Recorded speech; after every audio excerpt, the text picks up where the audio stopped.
Hi, and welcome to another episode of Raw Green, a show produced by OBE, your sustainability consultancy specializing in life cycle assessment, research, and green tech. Check us out at oneobe.com or connect with us on socials. Links are ready for you in the description. Ciao! Hi everyone, I'm Francesco Lieto and welcome back to Raw Green. With me is our co-host, Emma Mee from Green Angel Ventures. How's your week going, Emma? It's good, thank you, Francesco. Yes, we're approaching London Climate Action Week coming up soon in the next couple of weeks, which means the events are ramping up something crazy. I get to put my glad rags on this week and go out to a couple of award ceremony dinners and things like that for Green Angels as well. So yeah, I get to go out and actually hang out with some amazing people again. Fancy stuff. All right, then let's start the episode. Today we're joined by Joyeeta, the engineer turned entrepreneur behind Samudra Oceans. With 2 successful software exits under her belt, she's now pioneering a new frontier in marine agriculture, AI and robotic-powered seaweed farming, designed to double the production per square meter while creating sustainable revenue streams. Joyeeta, welcome to Raw Green. How are you today? I'm great. Thanks, guys. It's so great to be here. It's lovely to have Joyeeta with us because, of course, her and I got to know each other quite a few years back, actually. We met during the Carbon 13 founder program and have, crossed paths multiple times ever since. But Joyeeta, my first question to you is really about the passion that you have. You're the one person that I think of when I think about passion for the ocean, passion for seaweed, passion for what you're doing in this. And I'll admit that I'm still halfway through reading a book which you recommended to me months ago, actually, called Blue Machine, all about the physics and the biology and the things of the ocean. So this is what I think of when I think of you. Tell me, though, you didn't start as somebody working in the ocean. You're an engineer by trade. What was the big changing point in your life that really brought you into this space? I think there were multiple changing points. One would say that in a way it was under my skin since I was a little kid because my mom's a marine botanist. So it was kind of always there. And I didn't realize it until I grew up, how it caught up with me. But there were also some very conscious turning points. One was the time that I was in Bora Bora in French Polynesia, and I went underwater for the first time. And I saw not just the richness and beauty and diversity, which is what you see when you go underwater around reefs and stuff, but also the infinite potential of the ocean. Because I was already an entrepreneur at that point in time, I'd already done stuff.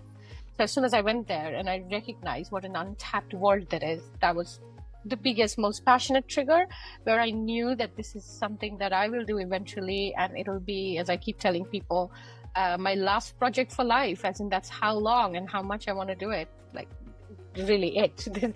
I'm in no rush. This is pretty much what I'm going to do rest of my life.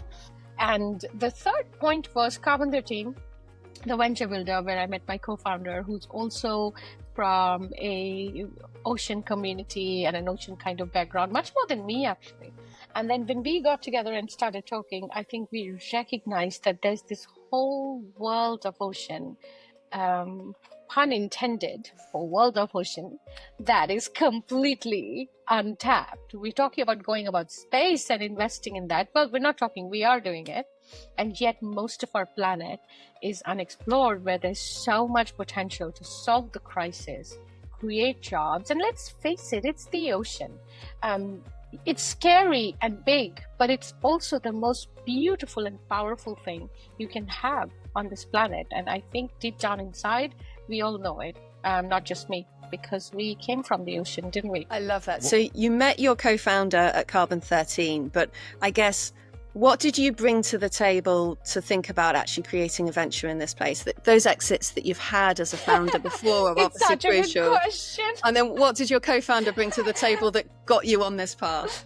He brought something clearly there. He brought the marine engineering and the ocean community background.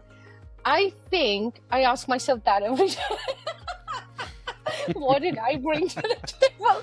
Like, you hit my imposter syndrome home like nobody's love that. I think a part of me thinks nothing. Other than infinite passion. I That'd be think, a to be very good honest, investor deck. Yeah, that would be very I good. know, right? What does the CEO bring to the table? Nothing. Nothing. Nothing. I think what I actually brought is a structured approach to ocean engineering and a mindset that you would adopt to build something very Silicon Valley style, but has not been done in hardware and infrastructure before. So there are two different kinds of mindsets, right? So you look at some of the exits, and I don't necessarily want to name them, but I could name them also. If you look at Robotics, and there's one in Yorkshire, a couple of others in the last 10 years in the marine world, they're a very different style of building. Right, they're a certain type of company, and they got acquired for a certain valuation, capped at a certain multiple, and it's just like a very entrenched industry, as they say. Industry, the word literally applies there. And then you have the world of very fast-moving, high-growth type of climate techie things. Sorry, not climate techie, software, Silicon Valley, VC, hockey stick curve type of things. And I personally feel if we don't bring that ethos to the climate crisis, then it won't be solved in record time. I don't think we should be doing them in two completely different modes. I think they can meet in the middle, and they must, because the same technologies that have amplified and created the problem, if we don't use them to solve at the solution end of it, the speed will never match. And that's exactly what's happening. We're running out of time. We are progressing towards solutions, no doubt, but we are absolutely running out of time. So I thought that what I will bring is the experience of having done that in multiple scenarios in very entrenched industries. My last few startups were in logistics and property, prop tech and logistics, things that I had nothing to do with, but I was a techie and I brought something to it and I was able to scale. And there was one nonprofit platform, which was an investment. Again, not something I'd ever done. I don't really have a formal finance background. I have an Oxford MBA, but you know what all MBAs are. Like, we don't really know that much. So I think what I brought is that ethos. How do we do fast scale? How do we make it repeatable, scalable? How do we make it unit economics and metrics orientated? But I think the most important thing I brought is the mindset of a software and AI engineer. My degree is in hardware engineering, just like my co-founder. And I've worked a little bit in it. It's not entirely not present in my life, but I've worked majority of my life in software, despite being a hardware engineer. So I'm able to bring both in the same place. Like, I don't just look at the CAD and the design. I'm also thinking, what do I do with the data from the sensors? And is there an AI model that can sit behind it? So the ability to be both a software and hardware engineer, none of them great in my head, but both, none of them are 10 on 10, but both of them are about 7, kind of give me that perspective together, which I think made this company, well, hopefully what it is today. So what does your company do? What does Samudra Oceans do? Such a good question. What does it do, Francesco? What does it do? What does it do? I think we are creating a platform. And when you say the word platform, in the startup world, they immediately think SaaS and software. Mm-hmm. And when you say it in the industry, they immediately think oil rigs and factories. I'm saying logistic, both.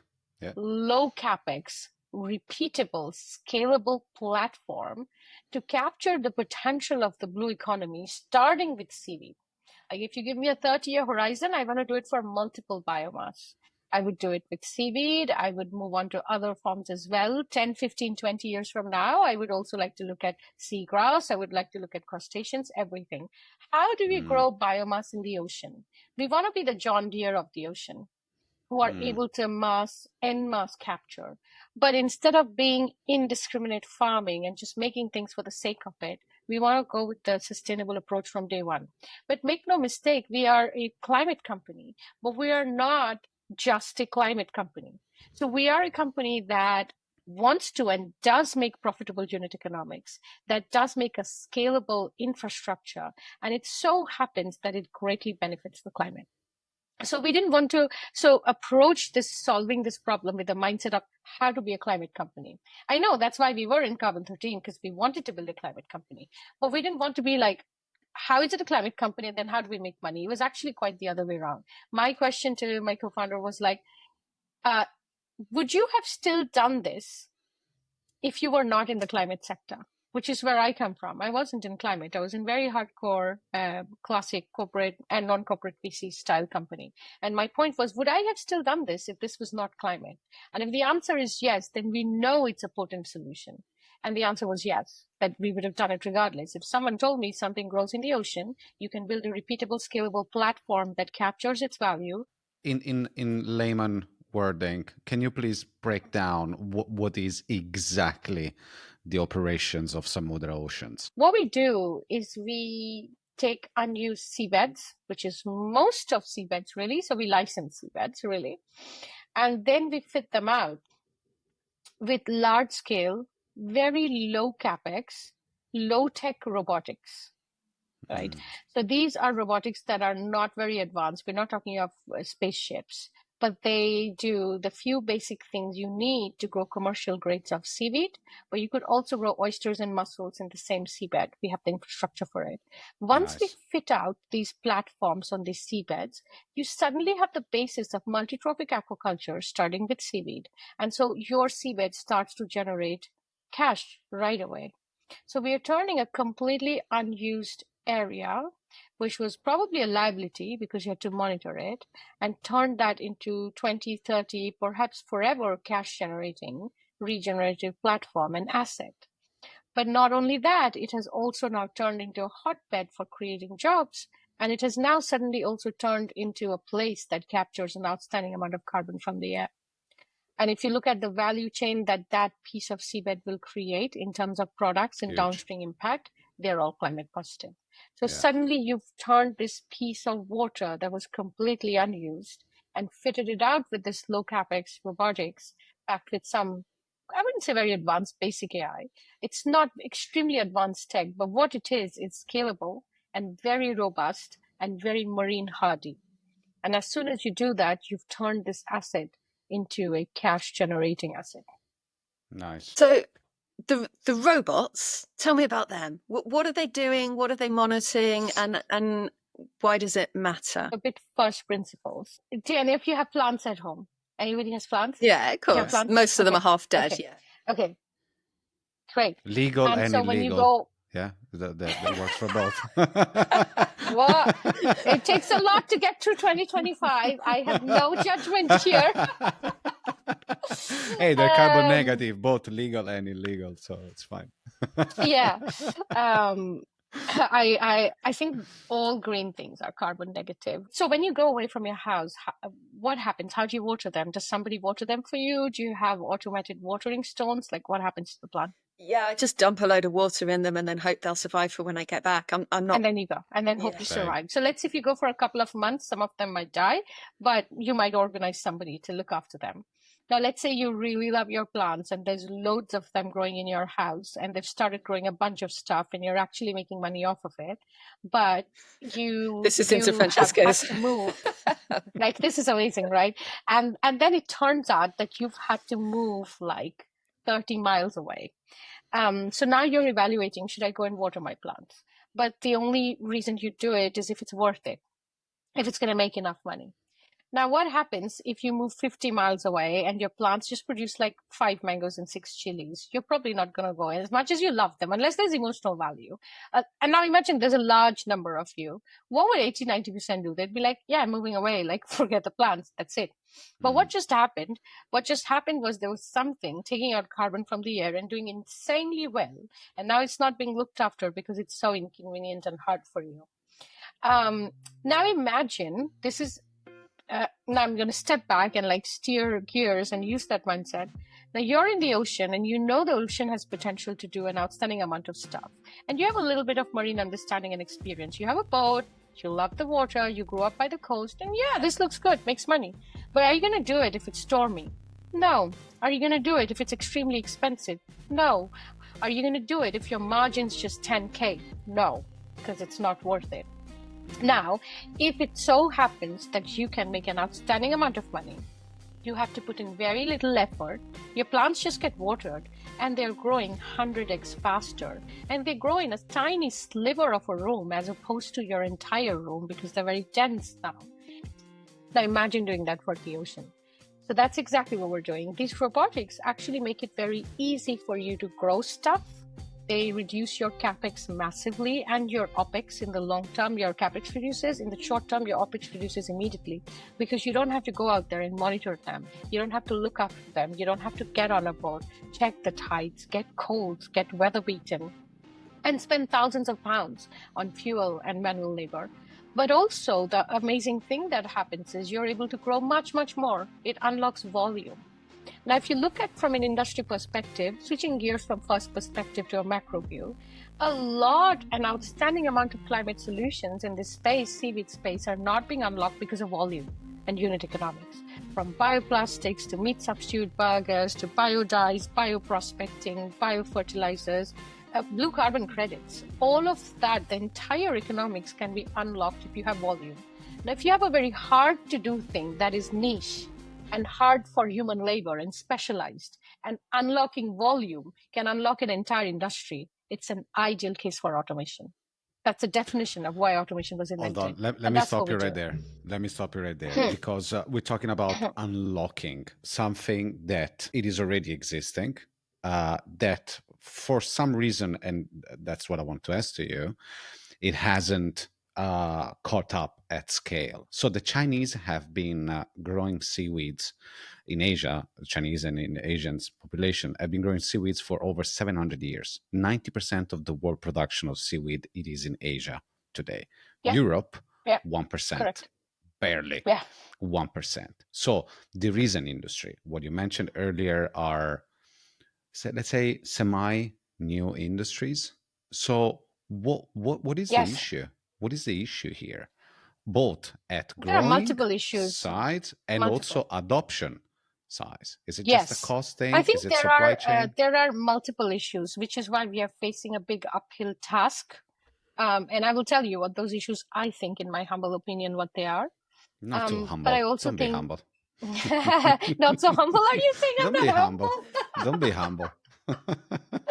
I'm just coming from UN Oceans in Nice, and then I was in Slovenia and Croatia, looking at a few farm sites and also speaking to investors. It was so funny that they all thought that I'm like strangely quiet and introvert and humble. None of which I think. I was like, okay, is this cultural? Am I not measuring up to what you consider aggressive? I need to step up. Okay, so I think the problems that are uphill are a couple of things. I think three top things. Number one, and this is going to sound crazy because you're going to be like, well, I'm sure there are more scientific and economic reasons. There is a massive block against scaling an organic industry in the ocean, because in Europe, we've mostly done the few industries we've done in the ocean have always been the ones that add carbon. So that's shipping and oil and gas, and now a little bit of offshore, which has also taken a bit of a dive now post-Trump. But they're big, expensive, capital-extensive things as well, aren't they? The moment you hear ocean, that's what you think. Yeah. But I think this is like AI 50 years ago. And I'm an AI person. I've seen the whole cycle. Well, I wasn't born 50 years ago, but I started when I was 16. I used to make line card servers at home when cloud credits were not cheap. And it used to guzzle a lot of electricity. I would write to people and I would make it. And so I've actually been through the curve. Because they hear ocean, they're like, this must be bloody hard. And the second thing, so there are three things. The second thing is, because they haven't focused on the ocean as a place that can provide food, fodder, biofeed for the future, and have only focused on land, all the legislation, regulation, all the policy making is all focused around the three traditional industries. So you don't have separate civil servants or organizations that are dedicated to marine aquaculture or, seaweed, no such thing. You find like people for offshore wind, for shipping, for naval, but like rarely anything. So it's all very gray, which is also great for entrepreneurs. If it's gray, it's the kind of region Uber operated in. You can just get stuff done, but also it holds back investment. The third thing that I think is, again, very much focused around investment. So the fact is the ocean requires hardware. So it's actual physical infrastructure. And this isn't something Europe has ever been good at funding. Forget ocean, for anything. ARM almost got bought, right? And I don't know how many others you can think of. What big hardware company came out of Europe? So I think when we want to innovate for the ocean, we just stop our mindset because we don't fundamentally innovate hardware and physical logistics. The only people who do it are the ones we mentioned in the beginning, very industry focused, entrenched, where revenue multiples, exits, and funding are wildly different. It's bank and P and bootstrapping and 50 million exits. It's a completely different world. So I think those are the three things holding back. But that being said, I think those who will crack it, they will be absolutely multi-billion-dollar unicorns, because it's not something anyone else can crack easily. There's so much embedded knowledge required that not everyone can do it. And also, I do think it's one of those markets where in each category, it will be a winner takes all type of situation, because contracts run in multi-decades. That's just the nature of how it works there. So if few people crack it, they will build companies that will be the size of NVIDIAs and Apples of the future in the marine world. And it will be really hard to compete with them because the market will get very rapidly captured. I think it's a question of reaching that flux and getting over it. Now, the moment I say that, that's my last but not least hurdle, is I think the investment community. The moment you say all of this, they look at that hurdle and they think, surely that means 100 billion hurdle. That's the thing. It's not. It's for the taking. It's just like, do you have the balls to jump in and do it? That's all it is. If you do, or the ovaries, for that matter, let's not be sexist here. You said I could swear, so I'm not even swearing. Yeah. These are scientific facts. I think Go for it. Don't let anybody stop you. It's unfiltered. Yeah, I think too much of the Slavic and Balkan for the last 5 days has altered my language here. But I think if you just jump in and tackle it, you will. My feeling here of having spent 3 years, which is nowhere close to having spent 30 years or 300, I recognize that. But I came here with some experience of being an entrepreneur and a techie and having lived across the world, and I wouldn't consider myself entirely stupid. My assessment of the situation is this hurdle to cross is actually very low compared to many other sectors like AI, where now if you need a winner, you do need 50 billion funding because you can't break some of the big payments that have already played their hand. Whereas it's far, far lesser. I think in the marine world, you can have unicorns which have a subtotal less than 200 to 500 million of investment in their entire lifetime, and they can get there because there are not enough players and it's a first mover market. So these are the things that are holding us back, but these are also the reasons why I think it's extremely interesting. And when the right player comes along, or players come along, I think this is going to be the future. I mean, think about it, 50 years from now, whatever age we are in, when our kids are grown up, do you really not see a thriving ocean industry? Are you seeing everything in land when you close your eyes? No, surely that's not true. I think the 3 points you mentioned are extremely valid, but I tend to simplify things. And for the adopters of whatever comes out from the ocean, it will always be driven by one thing, which is cost. So if in Asia, where again 90+% of the production of seaweed is there and is thriving, it means that the cost per years are extremely low for the adoption of seaweed derived products. Okay, something that in Europe, again, we haven't reached yet. That bulk of mass is not worth importing seaweed maybe from Asia for producing, I don't know, cosmetics, food, fertilizers, biofuels, whatever you can produce out of seaweed. So I think to have that scale that you are rightfully imagining it, you do need to drive down that cost of raw material, that cost per kilo. Yeah, I think I have a slight contention. Contention here is, I think their cost base is different. Okay, their cost base is different and they sell at local prices. So it's a slightly different economics where the entire value chain is in a different currency and a different economy. Here, in the value chain, yes, we need to drive down unit economics massively, which is why we're into automation. That's my opening thesis, as I was telling you. It unlocks volume. That's why we're doing what we're doing. So price per unit goes down for buyers. But that being said, remember we sell here at a much, much higher price than Asia because A, of the currency difference, and B, there are much other use cases that they have not explored, which are high value use cases that are very valuable here, like biodiversity and cleaning up the water and reducing acidity, reducing eutrophication, producing meat substitute burgers. I mean, these are not things that they're exploring that much. Look at Better Fish, beautiful company. Denise, she was sailing with me last week in Nice. She built this company, Better Fish, if you know, they use seaweed, like umami flavored fishy buns and fingers that they put in stuff, and I ate it. It's amazing because it tastes like fish, but it's not. So all of these are very high value, high-end products with very decent margin, things that they are not doing. And also, if you take absolute value of capital, like pennies to pennies, 30 euros for that versus like $5 for a ton there. It's very different. So we do make more here, and some of the use cases are high end. But yes, I still recognize that the whole reason it hasn't expanded is because of the price per unit needing to come down massively. And you see, that's where I'm really confused. Even this morning, I was talking to my strategy guy who's in Canada right now, part of a delegation, and he's like, we're literally doing what they want us to do. That's what we are doing. So why is it not? Why don't you get it?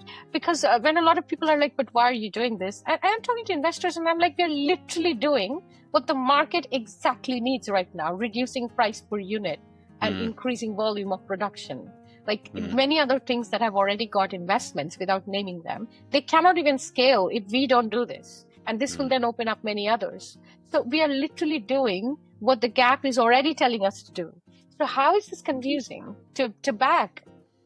So then that goes back to our first point, the emotional blockage that Daniel Kahneman talks about, the moment you think of that marine requires industry. lots of communication, education efforts, for sure, 100%. Yeah. So, Joyeeta, I feel the need to just sort of do a recap on where we are. So just to be really clear with what we've got here, you have bought yourself some seaweed farms. You have put in a vertically integrated solution with grid frames that are seeded for seaweed growth, with sensors and robotics attached to these, so that you can monitor the pH, the temperature, the salinity, all the things that you need to see around that, so that the farmer on dry land can keep an eye on that. And you're seeing enormous potential here in improving the efficiencies and also the seeding and the harvesting. So there's a frame attached that basically is pre-seeded. So our goal is to do as much as we can on shore versus in the ocean, because everything you do in the water is 10 times more expensive and exposed to weather and tides and events. Everything you do on shore is cheaper as opposed to doing on the water, right?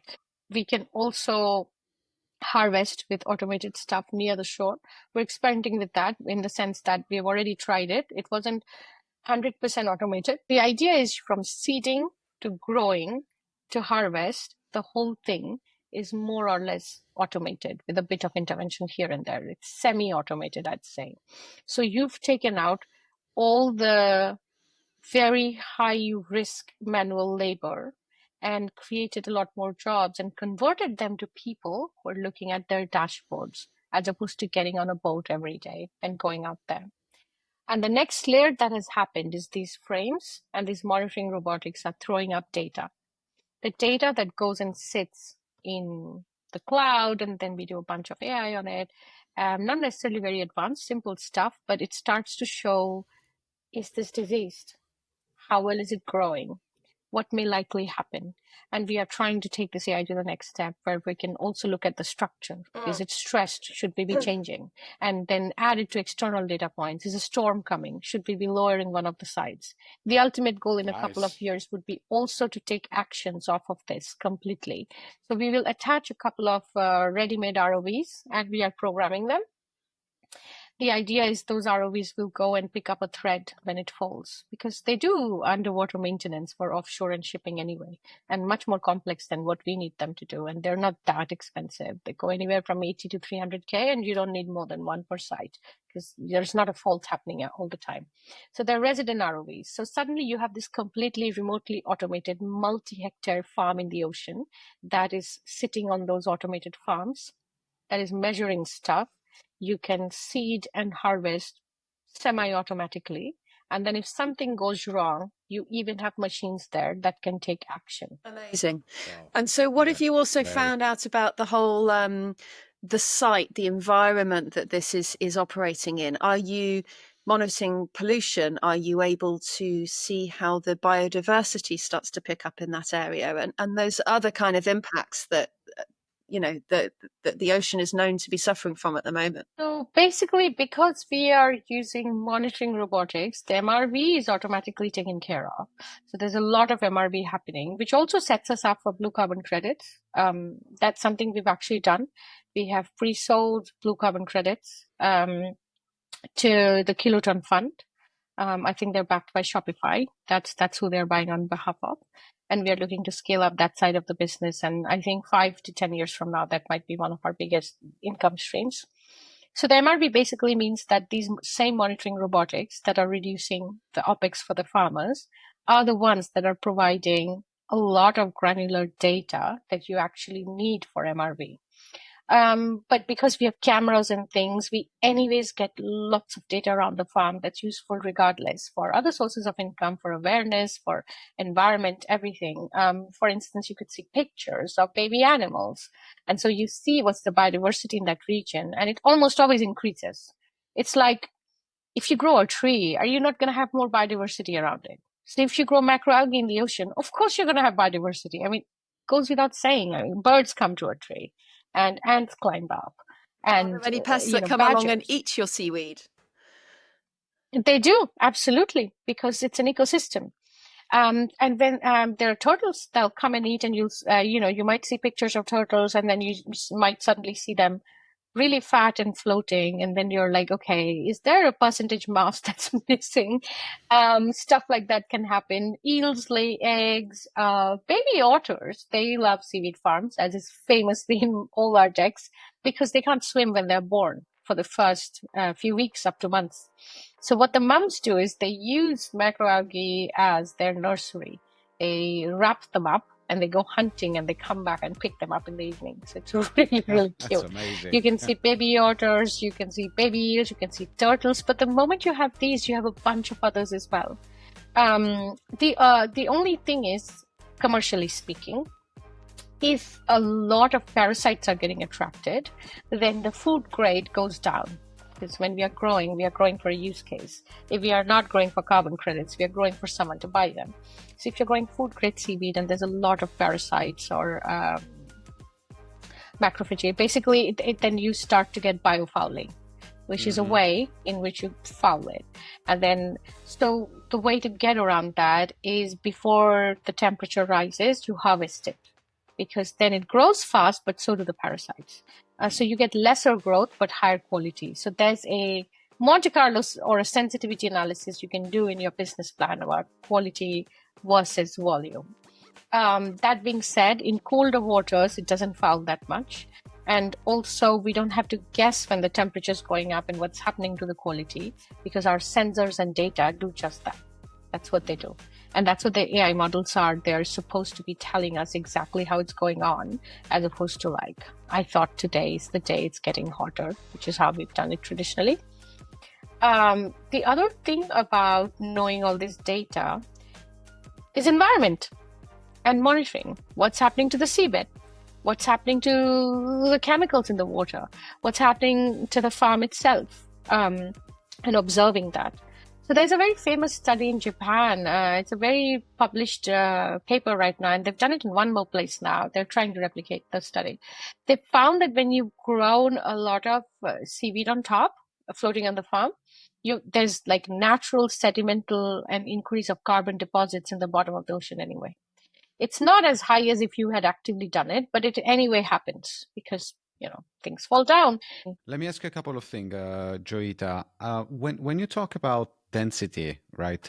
You earlier mentioned that the density of any farm managed through Samudra tech and method has a way higher density.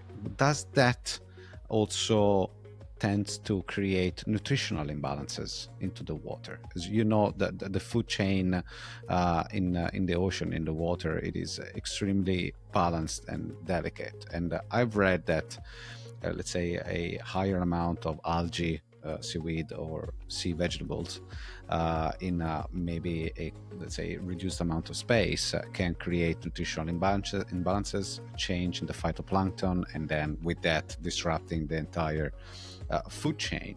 And this is one of my concerns. The second concern, it is algae bloom. How do you manage that? So just like you have plants and forests that grow food, you also have weeds in your garden. They're entirely different problems. They may be the same category, kingdom plantae, but they're not the same use case, situation, or species. So algae bloom is a type of algae in the ocean that happens. It's not bad by itself. It's bad for humans because we look at it in a way that, oh, this is not useful, that's not useful. It's just a bloom of a certain algae. And that's completely different from farming of curated, known commercial species that people want to grow. So on one hand, you have garden weed, and then you're growing chives. They're two different actions, two species. They're not the same thing. The first thing that you asked, nutrient imbalance. So a couple of things to say there. Yes, it's always possible that if you grow at a very large scale, extremely high density, maybe 100 square kilometers, something may happen. But we are not at that scale. And when we are, we should 100% monitor everything, because the goal is not to be a blind factory at the cost of anything. We are a climate company. We're committed to that ideal. My personal feeling in this is the threat of that is far lesser, because the ocean is extremely high in nutrients.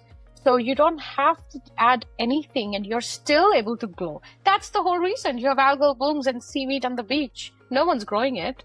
We have a whole vortex that is full of plastic, thanks to us. That's the vortex of seaweed and plastic around Caribbean. When it turns up, everything stinks, right? No one's doing anything. It's growing. And maybe that's why in English we started calling it weed. It just grows. So you don't need to give it nutrients. They grow really well on their own. And they restore the ocean balance because they reduce acidity in the water. So they actually shouldn't be taken away. Unless, of course, you have an area of the ocean that is extremely low in nutrients. I can't imagine any, but let's say there was a pocket and you're growing 100 square kilometers. Extreme corner case. That's like saying, what are the odds of ruining a very fertile land by growing a lot of vegetables where you've not used a single fertilizer? Perhaps if you keep on doing that, yes. But if the land is fluidic and constantly replenishes itself because it's connected to everything else, would that ever be ruined? Probably not. So it's a very less chance. And even if you take very theoretically, again, this is so theoretical, I recognize this fully, because we haven't done it, no one's done it. But if you take 1% of the ocean and turn that into seaweed farm, that would take out more than a gigaton of carbon. And it still would not touch anything from nutrient imbalance to even the albedo, the reflective index of the ocean. Nothing will change. And this I know because I've spoken to a lot of scientists that we have on our advisory board. Dr. John Barry Gallagher, probably one of the foremost authorities on some of this, advisor to, I think, both Bezos and Gates Foundation. And there are a bunch of other scientists that we've spoken to in the beginning of our venture and continue to talk to. Now, look, you've moved around. You've done this in lots of different places. What have you learned? What have you discovered in different parts of the world, different oceans, different sort of geographies and different biology sort of setups? What have you learned, and where has it worked and where has it perhaps gone bad? Yeah, very good question. So one important thing is, because we actually deploy tech and robotics, they are, even though they're low capex and they're cheap, but they are valuable because they're company property, or whoever buys it, their property. And so, funnily enough, security is a big issue. If the farm because so you can't see the stuff on the surface, they're slightly below surface. So if you don't know and you're not looking for it, you won't find it. It's only buoys on top because it's slightly under the surface. But if you're aware of it and you're in a very developing nation, or you're a very deprived SIDS area, think about it. If you have zero purchasing power and you live in poverty and you know nearby is a source of $500, you just have to get in a boat and dive. I mean, you do that. So we've had a couple of thefts. But here is the funny thing. I thought it'll only happen in these weird regions. but we've had a theft in our Scottish farm as well, Really? Wow. which was surprising. It was quite far off coast in a very hard to reach area, and the farm is not publicized. But still, This is what you your know, your it happened. competitors are out doing, Joyeeta. They're out in boats trying to. I have so much faith in humanity. I wouldn't imagine. I actually, I don't know, was it Occam's razor or was it Hamlin's razor? Never assume malice when incompetency will explain it. Oh, indeed. So, yeah. So I think that if they were so clever, they would have actually won the game. I think it's just incompetency, that they thought that they can do that. No, I think what happened was people just thought, I'll take it. The funny thing is in one particular case, there is GPS. There, most of the bigger ones are GPS tracked, right? I'd imagine. So you can see where it is, but you can't really get on a boat 1,000 miles away in China to retrieve it because they've sold it. And you can see the GPS and you're like, okay, it's slowly moving. Oh, it's gone to Kenya. It's like you can see the whole theft supply chain. You can see that. So that's one issue which is surprising and unexpected. So now we're starting to think of like, oh, should we add like these sounds that just scream at you and say, you are on camera the moment you try to take it out or something, and a white light flashes, because let's face it, that's all we can do. The other thing is we do try to, in places like Jamaica and India, we are trying to put it in places where there are marine wardens and people. So there's some natural monitoring of the area. Because it's a farm, it's a property end of the day. We can't leave it completely like at the mercy of nature and goodwill of human beings, which, as we notoriously see, is not present. The reason our company exists is a proof that human goodwill does not exist, and we had to come and fix it. So basically it doesn't. But I'm still hoping that problem can be solvable. The second problem where things have gone wrong is almost always people. I would say it went wrong. I would say we are learning. The ocean or the coasts are very emotional things. People grow up by it. They love it. They care for it. And in many places, they're part of not just culture, religion. This river goes here. This is a god. This is. If you go to Hawaii or French Polynesia, where I went underwater for the first time, in those regions, parts of the oceans are worshipped, literally worshipped. There are rituals. So water is hugely linked to human religion and divinity, and not to mention culture. So working in it without understanding that and working with communities can be disastrous. You are working with the ocean, always respect. She's very mighty and very powerful, and the most powerful force on the planet. I mean, the only way to work with her is to work on our terms. If you try to be like, you're going to work on my terms, you have another thing coming. I love that. Francesco, do you have any final questions for Joyeeta? Because otherwise I'm keen to get into these fast fire questions at the end. Well, I do have. Oh my God, fast five. I do have a very important point to make, that the ocean is male, by the way. It's not a she. Why would you say that? Ocean is, oh my God. If you see her temperament and the way she operates, this is feminine energy. There is no way it's masculine. The earth is masculine. I see that. It's like crazy and short-tempered and predictable, has simple needs. Not that trustable even when you think it is. The ocean is like completely malleable. It's on her terms or nothing. I would imagine it's completely feminine energy. Neptune. Right, yeah, Neptune had a gender reassignment.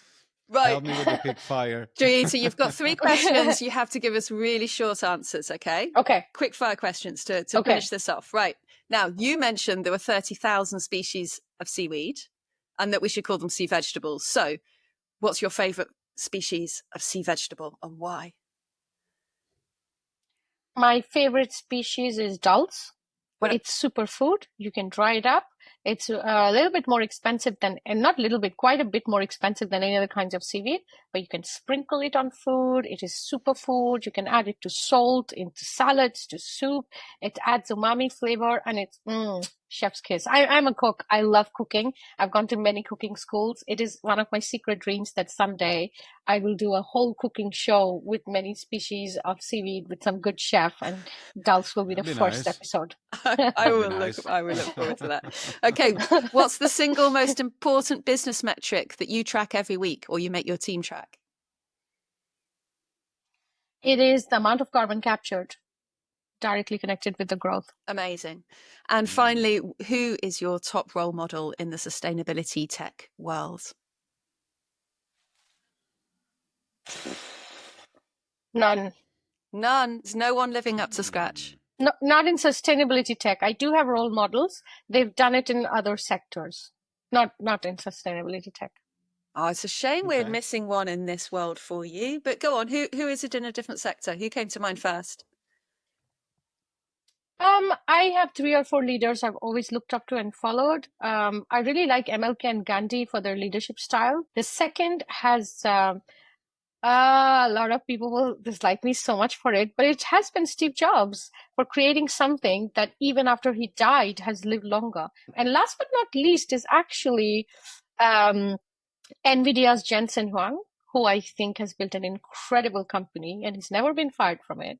Most employees in that company are multi-million shareholders in the company. And he's a Chinese immigrant who built that from scratch, and for the first 7 years got absolutely no one to believe in it. So I think that's incredible. His story is very powerful. I also like Jack Ma of Alibaba, creating that in China, not in Silicon Valley, and still like massive and untouchable. I think I just love that. I like one more leader, Mother Teresa. I grew up in the same city where she worked and just a mile or 2 away from where she worked. And when I was very small, I went to volunteer at Sisters, at Missionaries of Charity. And I volunteered there since that age. My mom took me almost a lot of Sundays. But I know none of them are in sustainability tech or the usual suspects, but yeah. That's wonderful, Joyeeta. Thank you. And I'm excited to see where it goes from here, because I can pretty much guarantee it won't be where we think it's going to go. But yes. Well, the potential is huge.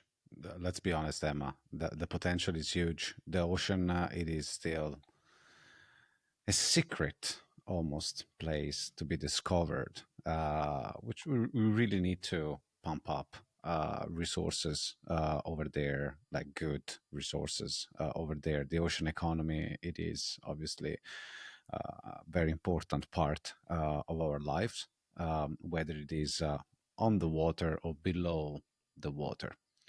So, Joyeeta, thank you very much for participating to this episode of Raw Green.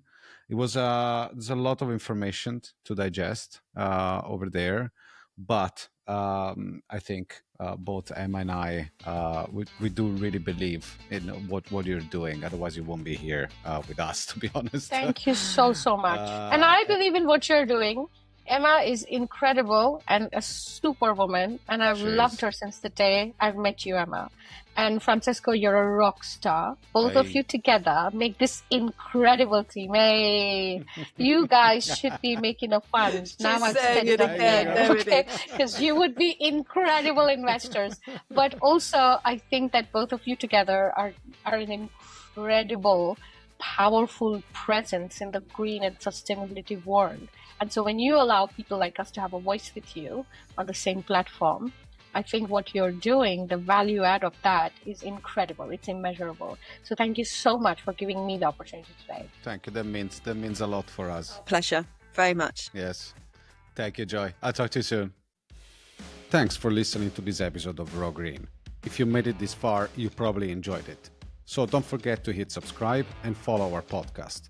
It's an awesome way to support our community. At OBE, we're all about research, life cycle assessment, and the green tech innovation. Stay in touch through our socials or visit our website. Links are ready for you in the description.